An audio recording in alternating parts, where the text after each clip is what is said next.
Mungkin nanti kita bisa bertanya lagi sama Pak Anggi. Kita minta meneruskan ke panelis yang kedua, Dr. Izzuddin Fadil, MKM Alfoka. Beliau akan membicarakan permasalahan hukum pasca Undang-Undang Kesehatan Nomor 17. Dr. Izzuddin Fadil ini berprofesi sebagai dokter yang bertugas di Klinik Pratama Kejaksaan Tinggi Aceh. Kemudian juga sebagai klinisi, beliau alumni dari Fakultas Kedokteran Abul Yatama, memiliki 2 orang putra dan hobi olahraga dan mendengarkan musik. Ya, kemudian beliau juga tercatat sebagai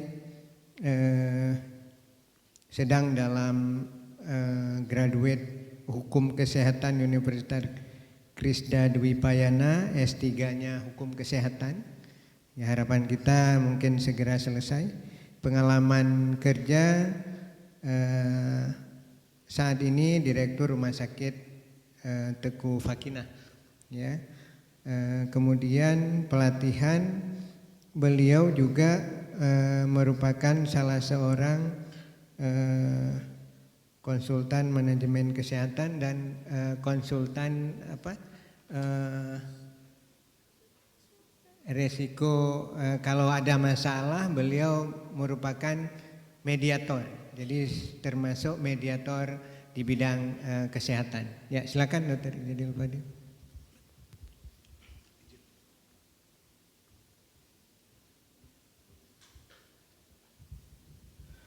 Bismillahirrahmanirrahim. Assalamualaikum warahmatullahi wabarakatuh. Alhamdulillah, puji syukur kehadirat Allah Subhanahu wa taala yang masih memberikan kita nikmat iman, nikmat Islam hingga kita bisa berkumpul di tempat yang berbahagia ini. Salawat dan salam kita sanjung sajikan ke pangkuan Nabi besar Muhammad SAW yang telah mensiarkan Islam, menggolongkan kita pada kaum muslimin dan muslimah. Yang saya hormati guru-guru kami, guru besar Prof. Endang, para guru kami, Pak Jamal, Dr. Sakir, senior, sejawat, dan para mahasiswa sekalian, Pak Anggi, ini juga kami satu tempat di Jati Aceh. Saya diberikan tugas oleh Ketua ID Wilayah Aceh untuk memaparkan sharing. Sebenarnya tidak bermaksud mengajari, tapi ini hanya sharing kepada guru-guru kami, senior semua, sejawat, terkait dengan masalah hukum praktek kedokteran pasca disahkannya Undang-Undang Nomor 17 tahun 2023 tentang kesehatan. Slide. Saya sedikit akan membahas masalah sejarah ID, fungsi ID dan etika kedokteran, masalah hukum dalam praktik kedokteran, mitigasi dampak sanksi bagi dokter dalam melaksanakan praktik kedokteran, dan kita akan simpulkan beberapa case yang nanti akan kita tampilkan. Slide. Saya mulai dari sejarah ID. Kita tahu bahwasanya ID sudah berumur 73 tahun dan kegiatan ini juga dalam rangka memperingati hari ulang tahun ID yang 73. Saya bangga menjadi bagian dari ID karena terbentuknya ID ini adalah dari prinsip nasionalisme dan patriotisme para pemuda-pemuda Indonesia yang diberikan kesempatan mengemban pendidikan menjadi seorang dokter pada masa penjajahan Belanda. Kemudian mereka mengikrarkan janji untuk bergabung atau mengajukan usulan untuk mendapatkan kesetaraan antara dokter Belanda dengan dokter Indonesia, itu harus memiliki kesetaraan. Dan pada tahun 24 Oktober 1950 dibentuklah Ikatan Dokter Indonesia yang diprakarsai oleh Dr. Soeharto, yang saat ini juga kantor besar, pengurus besar Ikatan Dokter Indonesia itu adalah rumah beliau yang beliau hibahkan kepada Ikatan Dokter Indonesia. Nah, dalam melaksanakan praktik kedokteran, ID ini juga menginisiasi lahirnya Hari Kebangkitan Nasional yang kita peringati setiap 2 Mei dari lahirnya Budi Utomo. Slide. Nah, dalam melaksanakan fungsinya di dalam anggaran dasar dan anggaran rumah tangga Ikatan Dokter Indonesia itu memiliki tujuan dan upaya atau usaha. Nah, tujuan yang ingin dicapai adalah mensejahterakan rakyat Indonesia dalam khususnya di bidang kesehatan. Kemudian usaha yang dilakukan oleh IDI adalah yang sangat penting, itu adalah memelihara dan membina tata laksana Sumpah Dokter dan Kode Etik Kedokteran Indonesia. Ada 13 poin Sumpah Dokter, dan ini sebenarnya yang harus betul-betul dipedomani oleh kita semua. Dan saya yakin kita semua sangat berpedoman pada 13 butir Sumpah Dokter ini yang telah direvisi, kalau saya tidak salah itu 3 kali. Dan 13 poin inilah yang menjadi dasar kita melaksanakan praktik kedokteran. Slide.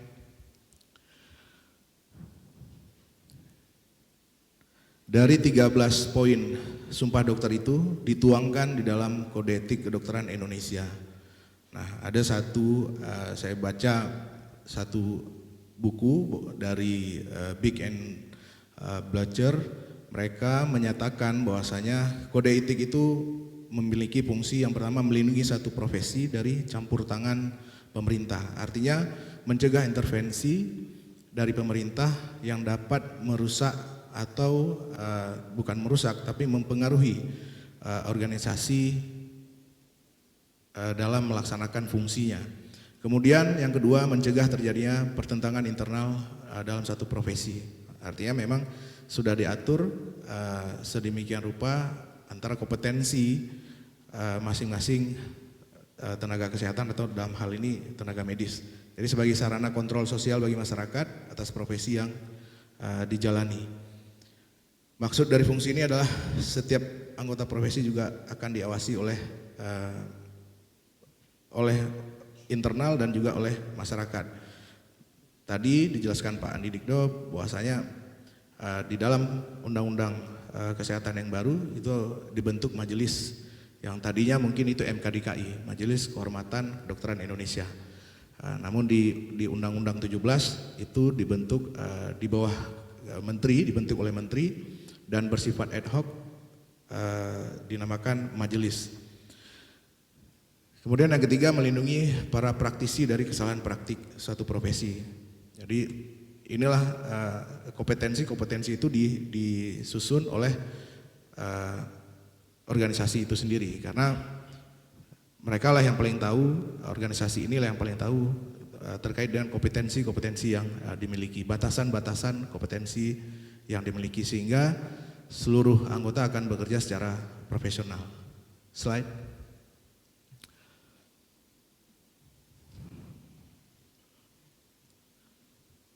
Kita masuk ke pembahasan terkait disahkannya Undang-Undang Nomor 17 tahun 2023 tentang kesehatan. Walaupun IDI telah banyak berupaya untuk tidak menolak sebenarnya, tetapi ingin merevisi atau memberikan masukan beberapa poin dari butir-butir pasal yang terdapat di dalam Undang-Undang 17 ini.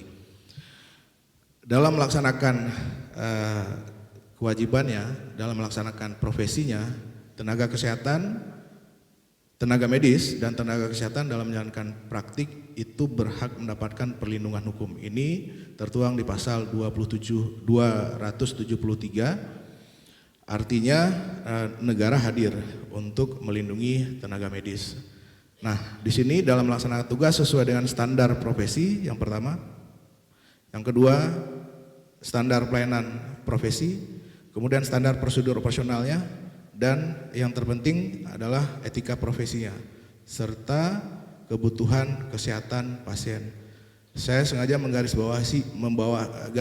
melingkari etika profesi karena nanti kita akan lihat beberapa kasus yang sering muncul itu akibat dari kesalahan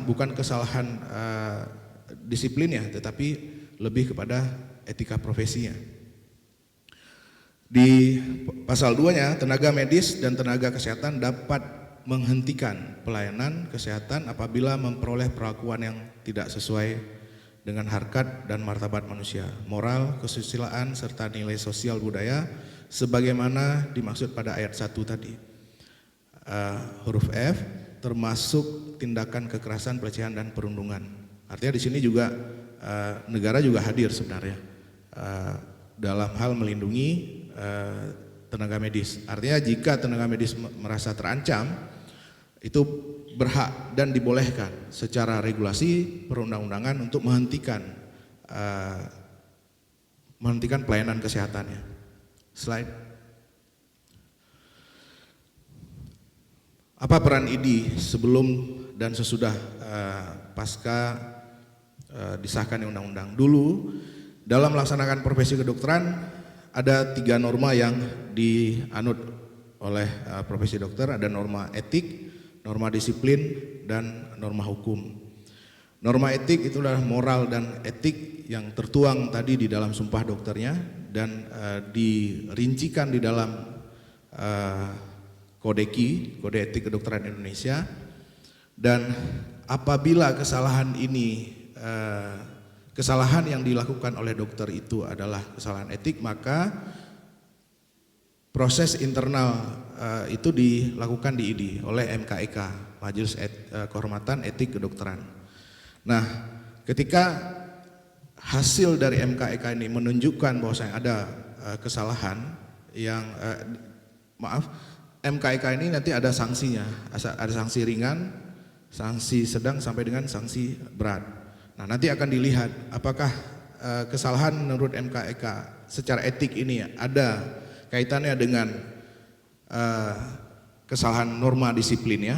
Norma disiplin ini lebih kepada tadi kompeten atau tidak kompeten. Karena MKDKI lah yang akan menilai kompetensi dari dokter yang melakukan atau melaksanakan praktik kedokteran. Ketika ada kesimpulan bahwasanya dari MKDKI ini ada kesalahan, maka ini akan diteruskan, maka dia akan melanggar norma hukum. Secara otomatis ini akan diberikan sanksi, yang sanksinya adalah sanksi hukum, tentu dengan proses. Nah, di Undang-Undang di Undang-Undang 17 pasal 304 dalam rangka menegakkan disiplin, pasal 2-nya dalam rangka penegakan disiplin profesi sebagaimana dimaksud pada ayat 1, Menteri membentuk majelis yang melaksanakan tugas di bidang disiplin profesi. Artinya MKEK yang tadinya di bawah, bukan di bawah ID, MKEK itu adalah kumpulan profesi dan masyarakat. MKDKI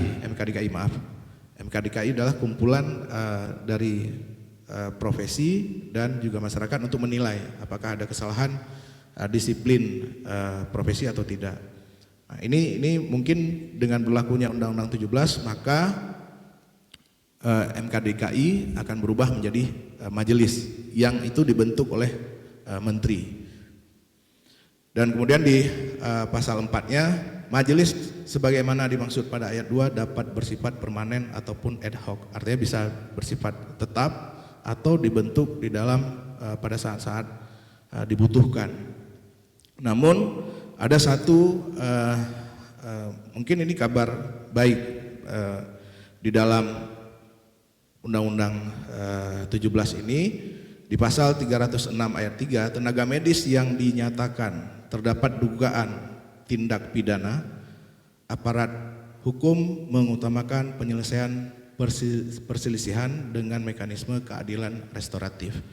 Keadilan restoratif ini hal baru, ini diatur di Perja ya Pak ya, Peraturan Jaksa Agung, memang memiliki syarat, ada syarat. Yang pertama, beberapa syarat yang saya tahu itu hukuman itu tuntutannya tidak melebihi dari 5 tahun.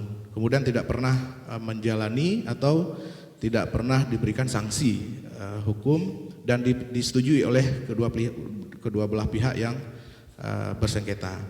Jadi ini juga bisa menjadi peluang sebenarnya tadi ketika ada sengketa medis tidak diutamakan proses peradilan, tetapi ditempuh melalui keadilan restoratif. Slide. Saya coba paparkan beberapa kasus yang selama ini masuk ke kita dan ada yang sedang berproses di tahun ini. Di pasal, kita kaitkan dengan pasal di Undang-Undang Kesehatan, di pasal 282, tenaga medis atau tenaga kesehatan pengganti sebagaimana dimaksud pada ayat 1, artinya tenaga medis boleh digantikan oleh tenaga medis yang lain. Merupakan tenaga medis atau tenaga kesehatan yang memiliki SIP. Pasal 3-nya, tenaga medis atau tenaga kesehatan pengganti sebagaimana dimaksud pada ayat 1 tadi harus menginformasikan kepada pasien dan atau keluarganya. Ada kasusnya. Di tahun ini ada seorang pasien bertemu dengan dokternya di poli, dan dari hasil konsultasi tadi, hasil pemeriksaan direncanakan untuk satu tindakan intervensi elektif. Kemudian dijadwalkan untuk tindakan intervensi. Nah, pada saat waktu tindakan yang sudah dijadwalkan tadi, dokter yang tadi memeriksa di awal digantikan oleh dokter yang lain. Tapi kedua dokter itu tidak memberitahukan ke pasien, tidak menginformasikan bahwa saya adalah dokter pengganti, sehingga pasien ikut saja, artinya tidak ada penjelasan. Nah, sesudah dilakukan tindakan terjadi masalah, ada komplikasi dan bahkan sampai meninggal dunia. Dan ini dilaporkan ke ID, kemudian ID melakukan advokasi bersama rumah sakit dan pemanggilan terhadap dokter. Artinya sebenarnya ini sudah selesai, artinya diselesaikan secara kekeluargaan dengan proses mediasi. Slide berikutnya. Kasus yang kedua, dari kasus tadi kita bisa belajar bahwasanya setiap tindakan yang akan kita lakukan apabila kita berhalangan itu boleh digantikan. Artinya itu diakomodir menurut regulasi. Tetapi diminta kita untuk menginformasikan kembali kepada pasien bahwasanya saya adalah dokter pengganti. Kasus yang kedua ini terkait rekam medis. Di Permenkes 269 tahun 2008 tentang penyimpanan rekam medis. Ya. Pasal 8 ayat 2, sebelum batas waktu 5 tahun, rekam medis itu harus disimpan. Tetapi setelah batas 5 tahun, sebagaimana dimaksud pada ayat 1, dilampaui rekam medis dapat dimusnahkan, kecuali ringkasan pulang dan persetujuan tindakan medik. Ini harus disimpan. Lembaran yang lain silahkan dimusnahkan setelah 5 tahun, tetapi resume medis dan persetujuan tindakan itu tetap harus disimpan. Di pasal 3-nya, ringkasan pulang dan persetujuan tindakan medis sebagaimana dimaksud pada ayat 2 harus disimpan dalam jangka waktu 10 tahun. Terhitung dari tanggal dibuatnya ringkasan tersebut. Di Permenkes 24 tahun 2022 tentang rekam medik elektronik, penyimpanan data rekam medis elektronik di fasilitas pelayanan kesehatan dilakukan paling singkat 25 tahun. Nah, kasusnya ada seorang pasien telah dilakukan tindakan operasi pengangkatan kelenjar tiroid di tahun 2012. Oleh anak pasien melaporkan ke rumah sakit, melaporkan si dokter dengan dugaan komplikasi yang dialami dan kesulitan menelan, suara parau, kondisi semakin lemah. Anak pasien adalah seorang sarjana hukum yang baru dilantik menjadi pengacara. Jadi beliau datang ke rumah sakit untuk menuntut si dokter. Nah, di sini kami melihat juga ID melakukan pendampingan bersama rumah sakit dan memediasi dengan pihak pasien. Tetapi ada prinsip daluarsa ya Pak ya. Dari satu proses, dari satu kejadian hukum itu kan ada kadaluarsanya. Di pasal 84 KUHP itu diatur bahwasanya ada beberapa yang tidak boleh dilakukan pemidanaan. Nah, mungkin dari kasus ini kita belajar bahwasanya jangan rekamedik itu tidak bukan untuk dimusnahkan seluruhnya, tetapi disimpan paling sedikit itu 5 tahun. Tetapi nanti dengan Permenkes yang baru itu paling singkat 25 tahun harus disimpan. Terutama lembar tindakan persetujuan tindakan dan resume medis itu wajib disimpan. Kenapa? Ketika kasus ini muncul, maka kita coba menelusuri tanggal berapa dilakukan tindakan, kapan dilakukan tindakan, dan ternyata itu sudah lebih dari 10 tahun. Dan dengan demikian kasus ini juga kita selesaikan secara kekeluargaan. Artinya tidak diangkat menjadi tidak dilanjutkan oleh si anak. Slide. Kasus terakhir ini cukup menarik, ini juga masih berproses. Di pasal 296 Undang-Undang Kesehatan, khususnya di ayat 3, rekam medis sebagaimana dimaksud pada ayat 1 harus segera dilengkapi setelah pasien selesai menerima pelayanan kesehatan. Artinya memang kita dituntut, proses akreditasi sendiri kan langsung tulislah apa yang kamu lakukan apa yang kamu tulis. Tetapi di kasus ini dokter melakukan tindakan emergensi dengan memasang tampon untuk mengurangi perdarahan masif, menyelamatkan jiwa pasien. Saat menerima pasien rujukan dari tenaga kesehatan,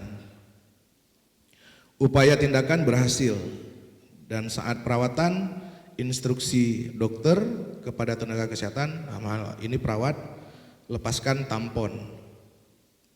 Tenaga kesehatan yang bertugas menuliskan di rekam medis af tampon positif, artinya memang tampon dianggap sudah diangkat, padahal belum, tetapi perawat langsung menulis. Dan akhirnya tampon tertinggal selama 1 bulan lebih di tubuh pasien, dan keluarga pasien melaporkan ke pihak penegak hukum. Dalam hal ini dilaporkan ke Polda. Kita berkomunikasi dengan, setelah kita terima informasi ini, ada satu yang mungkin ini juga menjadi informasi buat kita. Ada MOU antara Mabes Polri dengan Ikatan Dokter Indonesia. Jadi setiap kasus dugaan apakah bukan malpraktik, tapi dugaan pidana terhadap dokter itu akan dilakukan konfirmasi. Jadi penyidik akan berkomunikasi dengan ID untuk menentukan apakah ini ada kelalaian, kesalahan, atau kesengajaan. Tapi saya yakin kesengajaan tidak mungkin. Kelalaian atau kesalahan apabila nanti dari informasi yang diterima oleh penyidik dari ID, itulah yang menjadi acuan mereka untuk meningkatkan status kepenyidikan. Nah, dalam hal ini kita belajar bahwasanya rekam medis itu ya memang harus langsung dilengkapi. Ada pendelegasian memang, pelimpahan wewenang dan pendelegasian dan mandat yang diberikan oleh dokter kepada perawat. Tetapi kita harus memastikan bahwasanya apa yang didelegasikan dan diberikan mandat itu dilaksanakan, karena apapun itu penanggung jawab pasien adalah dokter. Slide.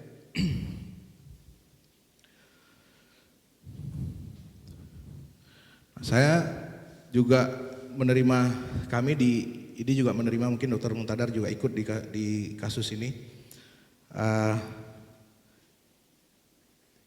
Ada satu penelitian kita ke ini dulu. Ada satu penelitian tentang pelanggaran etik itu ternyata sangat tinggi.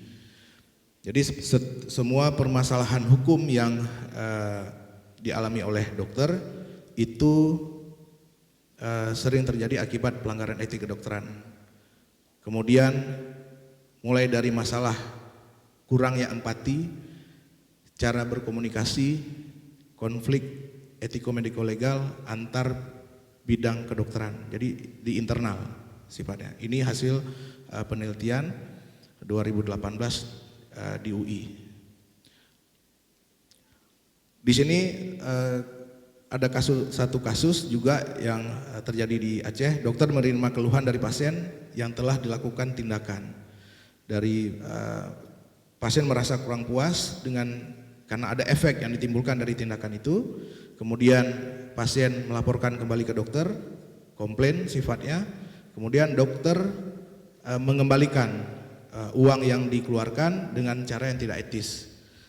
Hanya karena cara pengembalian uang yang tidak etis, kemudian ini menimbulkan kekecewaan oleh pasien terhadap dokter dan melaporkan dokter dengan tuntutan perdata. Dan ini juga kita lakukan mediasi, walaupun mediasinya tetap berlanjut ke persidangan. Tetapi dari sini juga kita bisa belajar bahwasanya etika dan komunikasi itu penting diterapkan di dalam praktik kedokteran. Karena penelitiannya sendiri menyatakan bahwasanya banyaknya kejadian ini diawali oleh masalah empati dan komunikasi. Slide.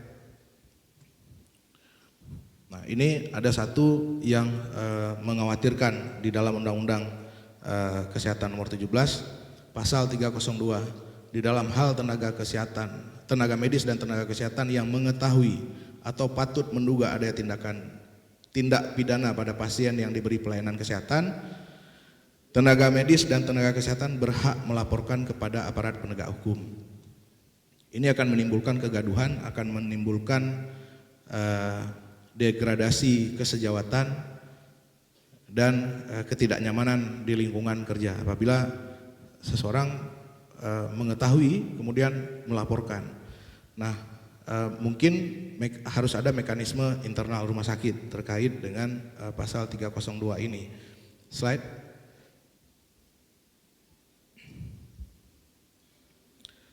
Langkah ID dalam hal perlindungan kepada anggota, ada dua yang dilakukan oleh ID saat ini secara eksternal untuk kalangan eksternal ID dan juga internal. Yang untuk eksternal aktif memberikan gambaran kepada masyarakat tentang keterbatasan dokter selaku manusia dalam upaya memberikan pelayanan kesehatan. Artinya di sini dokter hanya mengupayakan, tidak menjanjikan. Kalau tadi seperti kasus Pak Andi menjanjikan kesembuhan, mungkin itu juga sudah salah. Artinya di dalam kode etik sendiri tidak boleh menjanjikan kesembuhan, tetapi hanya menjanjikan upaya yang maksimal. Kemudian ID juga sudah launching ID Ghost to Campus dalam rangka memberikan gambaran kepada calon-calon mahasiswa kedokteran yang nanti akan menjadi anggota ID terkait dengan tadi etika dan etika profesi tadi yang harus dikedepankan. Sehingga dalam melaksanakan ketika nanti mereka menjadi dokter dan melaksanakan praktik kedokteran tidak mengalami masalah-masalah.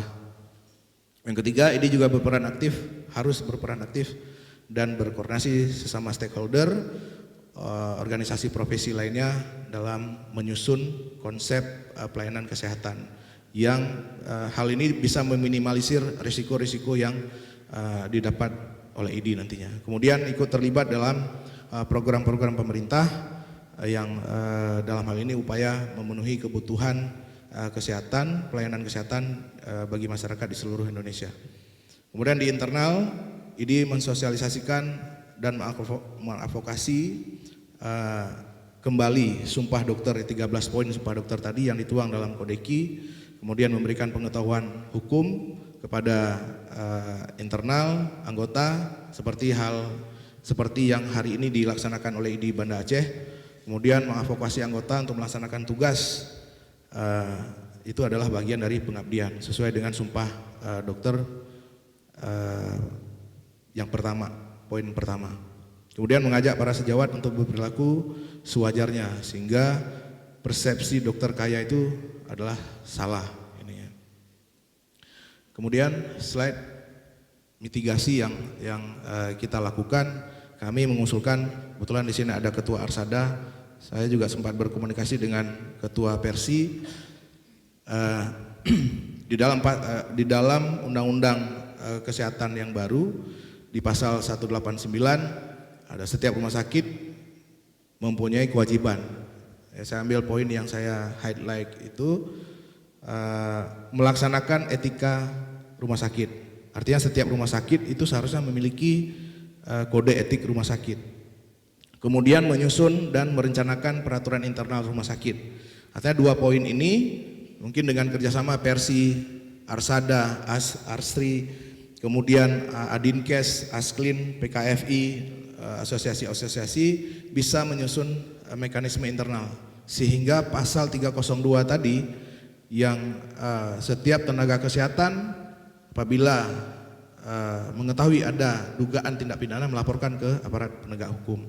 Tapi ini diselesaikan dulu secara internal. Artinya ada komite etik dan hukum di rumah sakit sehingga di dalam hospital bylaw-nya itu bisa dibuat mekanisme yang selama ini mungkin hospital bylaw lebih banyak kepada definisi, tetapi bagaimana di dalam hospital bylaw itu disusun mekanisme internal penyelesaian sengketa ataupun dugaan tadi. Slide. Kemudian untuk ID kami juga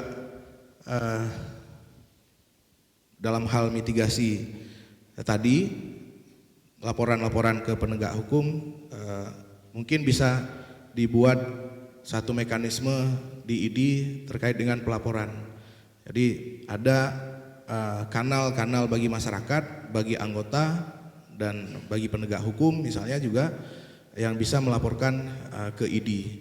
Jadi membuka kanal-kanal saluran pelaporan, kemudian menyusun mekanisme pelaporan atau keluhan dari pasien maupun masyarakat, menyusun kegiatan yang bersifat meningkatkan skill anggota aktif dalam pertemuan lintas sektor, lintas profesi.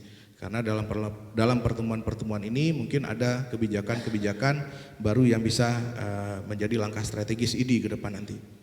Slide. Kesimpulan, pelanggaran etik kedokteran itu masih kerap terjadi. Ada dua penelitian yang saya baca, satu dari UI dan satu dari Universitas Muhammadiyah, bahwasanya ada juga hubungan antara rekrutmen mahasiswa, karena tidak saat ini lebih kepada komersil, tapi seharusnya tidak cukup hanya dengan kemampuan akademik, tetapi juga disarankan ada proses psikotes yang dijalankan pada saat rekrutmen mahasiswa. Dan ini juga dari penelitian Universitas Muhammadiyah Jakarta. Kurangnya empati atau cara berkomunikasi yang memang harus kita perbaiki. Ini introspeksi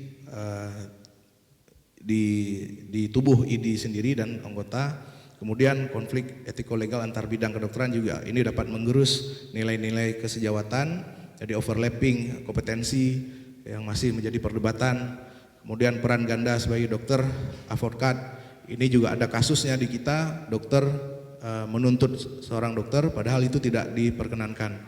Di hasil Muktamar 2018 dan diperkuat Muktamar di 2022 di Aceh, bahwasanya dokter yang berprofesi sebagai advokat apabila penuntutan itu dilakukan terhadap dokter maka dianjurkan untuk mundur sebagai advokat pada kasus itu. Jadi tidak dibenarkan dokter menuntut dokter. Kemudian kurang pemahaman, ya pengetahuan dan pemahaman kita tentang hukum dan konsekuensi-konsekuensi hukum. Yang kelima itu adalah kompetisi di internal kita dan juga kompetisi dengan pihak asing tentunya. Mungkin ini yang dapat saya sampaikan. Saya mohon maaf apabila ada kesalahan dan kekurangan. Bila taufik wal hidayah. Assalamualaikum warahmatullahi wabarakatuh.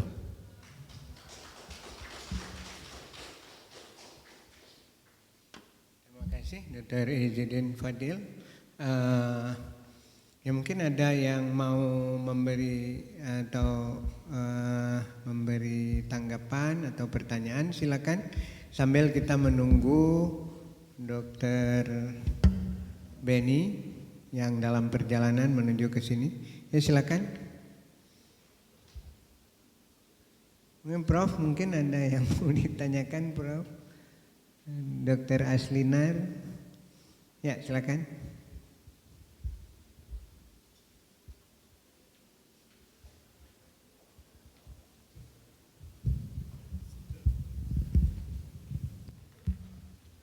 Assalamualaikum warahmatullahi wabarakatuh. Terima kasih kesempatannya Dr. Muntadar. Mungkin nanya apa ya?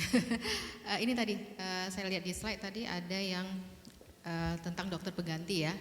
Kalau di rumah sakit oke, berarti memang harus ada yang memang SIP di situ. Bagaimana halnya kalau dokter pengganti di praktek sore? Kadang-kadang ada yang dokter keluar, perlu dokter pengganti dan tentu saja tidak punya SIP di situ, namun dengan profesi yang sama. Apakah itu boleh atau bagaimana? Udah itu aja. Terima kasih. Assalamualaikum warahmatullahi wabarakatuh. Baik, terima kasih Dr. Aslinar.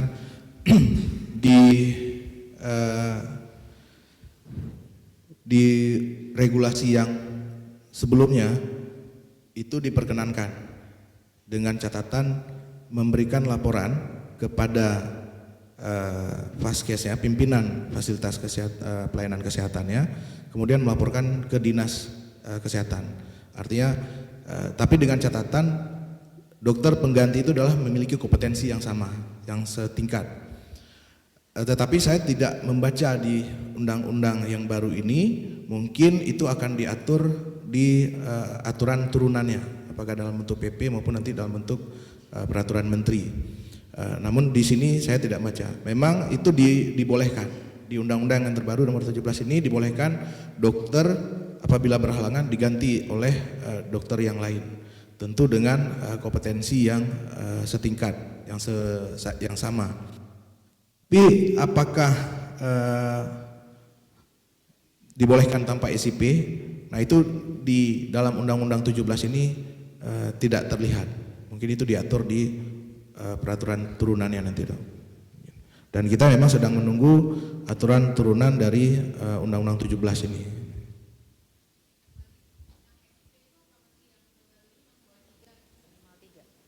Masih boleh 3, dok, ini ya.